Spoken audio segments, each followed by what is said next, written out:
Drop करना भी है कि नहीं करना है, क्योंकि हम तो अब ढीठ हो चुके हैं भाई। 2-3 साल से जलील होके हर दुनिया के हर मौके के ऊपर जलील होने के बाद अगर टीम में चेंजेस नहीं हो रही, वही आपको वही शक्लें नजर आ रही हैं। आप देख लें कौन सा कोई नया प्लेयर आया है पिछले 3 साल में, कौन से हमने नए लेजेंडरी प्लेयर्स को खड़ा कर दिया है कि लोग कहें कि चलो अब इनके पास भी 3 साल का एक्सपीरियंस हो गया है। जिसने आगे परफॉर्मेंस की वो तो गायब हो गया। कामरान गुलाम साहब आपके सामने, उनकी गलती ये हो गई थी कि उन्होंने परफॉर्म कर दिया था तो उसको भी रास्ते से हटा दिया। जैसे मैंने पिछली वीडियो में अंदर बात की थी कि यहाँ पर तो 35 लाख रुपए के प्लॉट के पीछे जो है बेटे बाप को मार देते हैं। तो आपके ख्याल में यहाँ पर जो 35-35 करोड़ की जब गेमें चल रही हों, जब आपकी डीलें हो रही हों, एड्स मिल रहे हों, इंटरनेशनल लीग्स में आपके हों, उसके पीछे ये एक प्लेयर को पीछे नहीं कर सकते? काला जादू करा देंगे भाई ये एक दूसरे के ऊपर। खैर, शर्म तो मुझे पूरे यकीन है कि अभी भी नहीं आ रही होगी ना। उन्हें तो वो तो मुतमईन है जो हमारे जितने भी जो लेजेंडरी आपके जो पिछले 4 साल में जो लेजेंड बने, जिन्होंने 152 वाला वो स्कोर जो बना दिया था इंडिया के ऊपर, वही लेजेंड है जो कि हमारे गले में हड्डी की तरह फंसे हुए हैं। उनको तो आप नहीं हिला सकते हैं। लेकिन फिर भी कुछ चेंजेस हैं मोस्ट ऑफ। एक तो पहली बात तो ये कि बाबर आएगा टीम के अंदर। बहुत से लोग अब ये बात करेंगे जी वैसे आगे पीछे जो है तुम लोगों ने कोई यंगस्टर को नहीं सपोर्ट करना, बाबर की बस जो रिप्लेसमेंट आ रही है उसको जरूर सपोर्ट करना कि जी यंगस्टर ने कर लिया बाबर। भाई यंगस्टर ने एक मैच के अंदर परफॉर्म कर लिया ना, अब उस एक मैच की परफॉर्मेंस की बेस के ऊपर हम बाबर को आउट कर दें कि तू कट भाई, तू बाहर निकल जा, तेरी जगह नहीं बनती, ऐसा भी नहीं होता भाई। अब अगर कहीं वो गलती से फेल हो गया इसके अंदर तो बस फिर हमारी आवाम जी वो लड़का बहुत अच्छा था उसको वापस बीच में डालो। हम भी करते हैं भाई, हम भी क्रिटिसाइज करते हैं। मैं भी सबसे पहले लगा होता हूँ कि आज तक कोई बड़े मैच के अंदर बाबर ने परफॉर्म नहीं किया, इसमें कोई शक नहीं है। लेकिन कोई लॉजिकल बात होनी चाहिए ना, इलॉजिकल जो है हर किसी को। अब मसला सिर्फ ये है ना, जो मुझे लग रहा है जो ये करेंगे मोस्ट ऑब्ली ये जो है छुरी फेरेंगे सऊद शकील पे या इस तरह किसी के ऊपर फेर देंगे कि यार तू निकल, तू पीछे जा, और उसकी जगह जो है नए बच्चे अब्दुल्ला फजल जो है उसको डालने की कोशिश करेंगे। ये होना नहीं चाहिए भाई। जो जिस पोजीशन का बैटर है उसी पे आना चाहिए, ताकि बाबर भी प्रेशर रहे ना कि भाई जो बाहर बिठाया हुआ है वो अच्छी फॉर्म में है और मेरे से रन नहीं बन रहे। जब आप अपने स्पेशलिस्ट अभी देखें ना इंडिया की टीम के अंदर, केएल राहुल बाहर है, पंट बाहर है, फलाने बाहर है, रिंकू अंदर है। क्यों है? क्योंकि रिंकू की जो स्पेशलिटी है उसकी कोई रिप्लेसमेंट नहीं है इनमें, ना केएल राहुल में है, ना पंट में है, ना गिल में है। उससे बड़े नाम हैं, उससे बड़े उनकी फैन बेसिस होंगी, उससे बड़े उनके रिकॉर्ड्स होंगे इंटरनेशनल लेवल के ऊपर, लेकिन उठा के बाहर फेंका हुआ। क्योंकि एक प्रोसेस है भाई, हमें इस पोजीशन के ऊपर इस तरह का बैटर चाहिए, अगर तू है तो आ, नहीं तो बाहर निकल। ये सारा प्रोसेस होता है। हम वही हर दफ़ा इसके ऊपर ही कॉम्प्रोमाइज़ कर रहे होते हैं।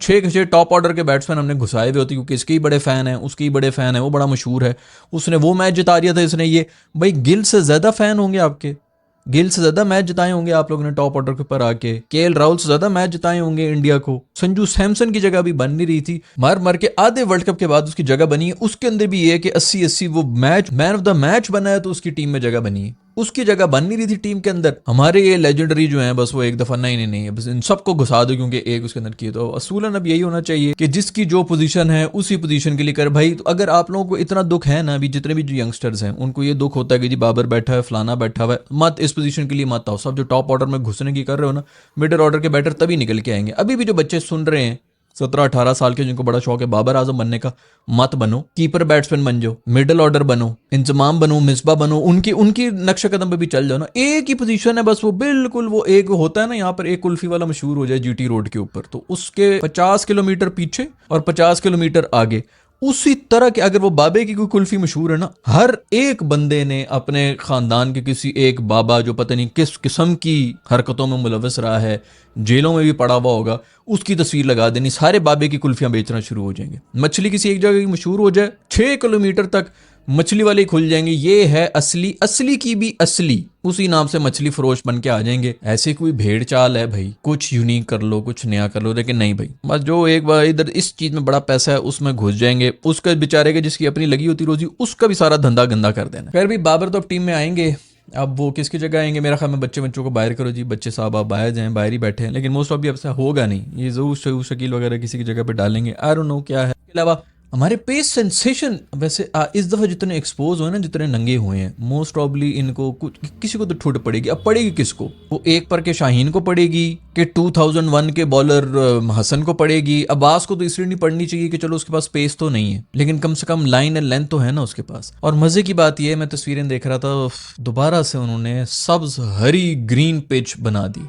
अब गलती से अगर पाकिस्तान इस दफ़ा जीत गया ना टॉस, इन्होंने ज़बरदस्ती खुद जो है बैटिंग के लिए आ जाना है, और मैं लिख के देता हूँ पहले सेशन के अंदर इनका पूरा टॉप ऑर्डर जो है वापस जा रहा होगा। ये जो भी बड़ी बड़ी बातें कर रहे थे ना पिछले उसमें कि भाई क्या हो गया, खुद बैटिंग करनी चाहिए थी आप लोगों को पता नहीं है शायद अपनी टीम का। 2 डेब्यूटेंट्स आपने डाले हुए थे और खुद बैटिंग करते ही ग्रीन पिच के ऊपर इन्होंने एक सेशन में पूरा का पूरा जो है 4 से 5 आपकी विकेटें गिर जानी थी, और वहीं पे मैच खत्म हुआ होता आपका। बस 1-2 घंटे ही तो गुजार, 1-2 घंटे इनसे आप लोगों ने उम्मीद रखी हुई थी कि गुजारेंगे।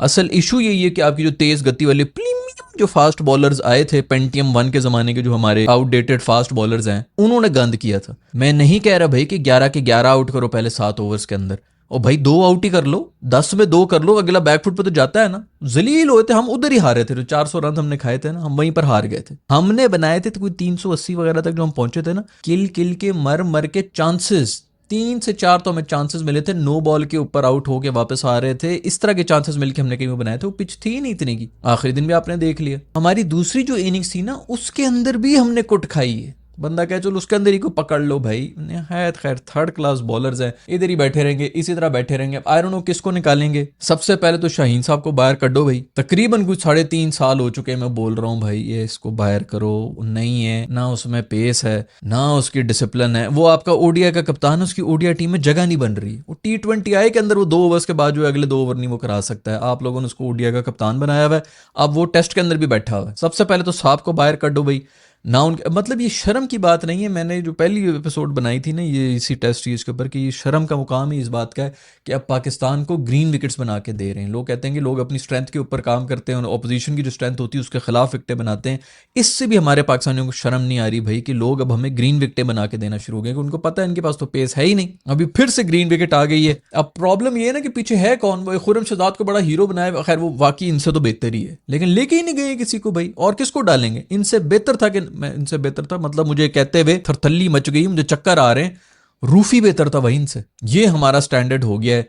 ये वो जो 4 हमारे सामने रखे हुए इन्होंने कि भाई इन्हीं में से चुन लो, जिसको भी चुन ले। हमें समझ नहीं आ रही है कि यार कहाँ से किसको कहेंगे भाई उसको लेके आ जाए, क्योंकि किसी को आने नहीं देना, ऊपर आने ही नहीं देना है और कुछ नहीं। तो ये लोग लीग्स में ऐसे जो जिसमें पोटेंशियल होती है उसको खरीद लेते हैं और फिर उसके बाद प्लेइंग 11 में नहीं डाल रहे होते ताकि उसका नाम ही ऊपर ना आए। मैंने बताया है भाई, इधर 35 लाख रुपए के पीछे बेटे जो हैं बाप को कत्ल कर देते हैं, ये तो करोड़ों की गेम है भाई। खैर वो जो साजिद भाई हैं उनको डाल लो भाई, को पता नहीं को 4000 लेफ्टी खिलाए हैं ये बांग्लादेश वालों ने, और हमने ऑफ स्पिनर को बाहर किया हुआ था। हद है यार।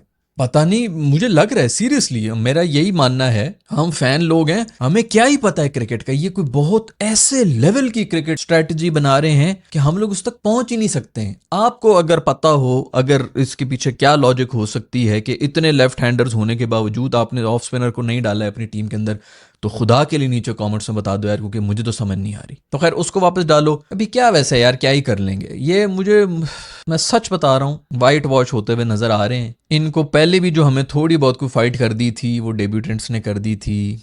अभी वो वैसे भी नहीं होंगे, डेब्यूटेंट्स भी नहीं होंगे, और पता नहीं अगर होए भी तो उनसे आप क्या उम्मीदें रख सकते हैं? ये भी कर लो तो वो भी कर लो। खैर भाई हम इसी तरह रोते रहेंगे। कल कोहली साहब ने एक और सेंचुरी मार दी है आईपीएल के अंदर, 2 डक्स पे गया और अब जो है डक और अब सेंचुरी मार के गया और चेस करके गया। 190 रन भी थे, सेंचुरी भी मारी है, ऐसे मजे में चेस करके चला गया। सिंगल बनाया, सेलिब्रेट किए, और वो ज़्यादा सेलिब्रेशन थी इसकी सेंचुरी के बाद से सेलिब्रेट नहीं किया उतना जितना सिंगल बनाने के बाद किया था, क्योंकि 0-0 के ऊपर आउट होता। वो यार खेल रहा है, इंजॉय कर रहा है, वो लिटरली डांस कर रहा था। ये छक्का मारा था इसने 80-80 पे खेल रहा था, उसके बाद डांस कर रहा था। उसको पता है कि भाई वो जिस प्रेशर में जिस लेवल के ऊपर परफॉर्म करता रहा है, उसके लिए तो ये खुदा की कसम ये गांव की क्रिकेट है जो ये खेल रहा है आईपीएल की। एक आरसीबी का रीजन है जो कि उसके फैंस हैं, वो भी उतना टॉक्सिक तो है नहीं।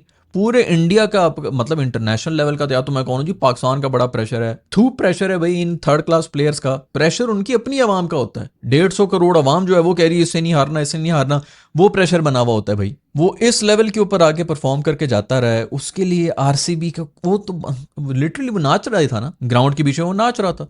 उसने नाचते नाचते सेंचुरी मारी और दोबारा से जो है वो आरसीबी इस वक्त मेरे ख्याल में टॉप के ऊपर आ गई, ज़बरदस्त किस्म की परफॉर्मेंस दी है।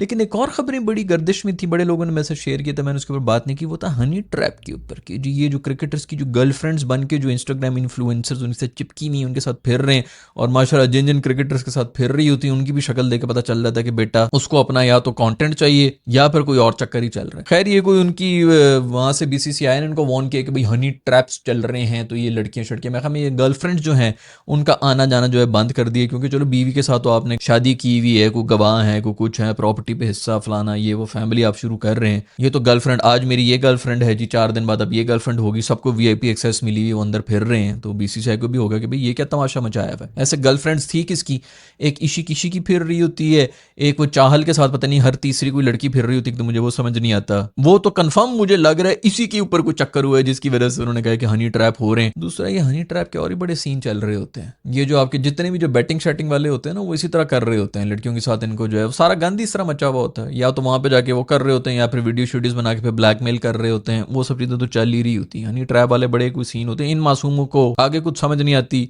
24 घंटे डीएम में घुसे होते हैं किसी न किसी के, उनको लड़की ने हेलो हाय कर दिया, उधर ही जो है पिघल गए। तो जरूर कोई फड़ा गया है, रंगे हाथों ही फड़ा गया है, इसीलिए जो है उनकी तरफ से ये इन सबको बैन वैन कर दिया। वैसे थी किस किसकी, चाहल के साथ कोई ना कोई फिर रही होती थी, जो कि बिल्कुल उसकी सेहत वो अलाउ तो नहीं करती, लेकिन फिर भी वो लेके फिर रहा होता था।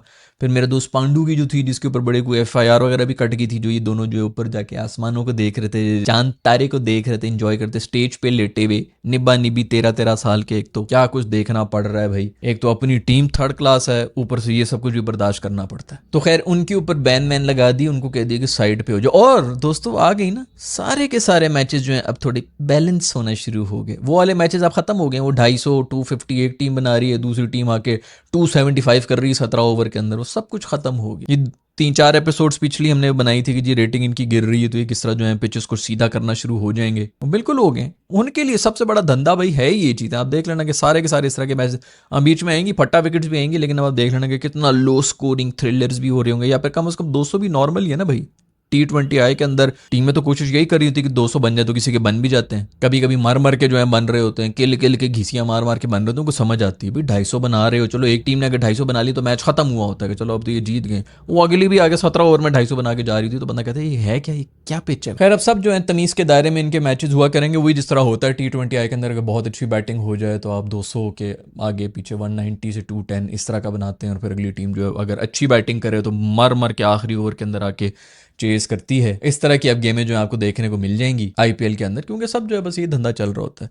लेकिन हनी ट्रैप वाला कौन है भैया, आपको पता है कि किसको जो है पकड़ा गया है और कौन किस चक्कर में मुलविस था, जिसकी वजह से ये सारे के सारे सब पे सख्तियां आ गई हैं, वो भी अगर आपको पता है तो नीचे कमेंट से बता दो। पाकिस्तान की टीम के अंदर क्या चेंजेस होने चाहिए, क्या नहीं होने चाहिए। ऐसा तो है नहीं कि सारे जो है रिप्लेसमेंट, जो इनकी असल रिप्लेसमेंट्स हैं, उनको लेके गए थे, क्योंकि ये तो आपके सुपरस्टार से, ये तो कहीं हिलने भी नहीं लगे थे। हमें थैंक यू करना चाहिए बांग्लादेश का कि उन्होंने हमें एक्सपोज, मतलब अभी तो नहीं एक्सपोज किया, हमारे अपने होम के अंदर आके उन्होंने हमें एक्सपोज कर दिया था, और उस वक्त भी इनके पेसर्स ही हमें एक्सपोज करके गए थे। वही कंडीशंस थी जिनके अंदर पेसर्स को जो असिस्टेंस मिल रही थी, हमारे वाले पेसर फेल हो गए थे। कोई बात ही नहीं करता अभी भी, आई डोंट नो कोई बात कर रहा है कि नहीं कर रहा है। बैटिंग को लैप्स हो गए, बैटिंग को लैप्स हो गए, पिचेस थी ही नहीं इतने रन्स की जितने हमारे पेसर्स खाते रहे हैं। खैर आपके क्या चेंजेस होंगे क्या नहीं होंगे नीचे कमेंट्स से लेकर बता दो। I will see you in the next video.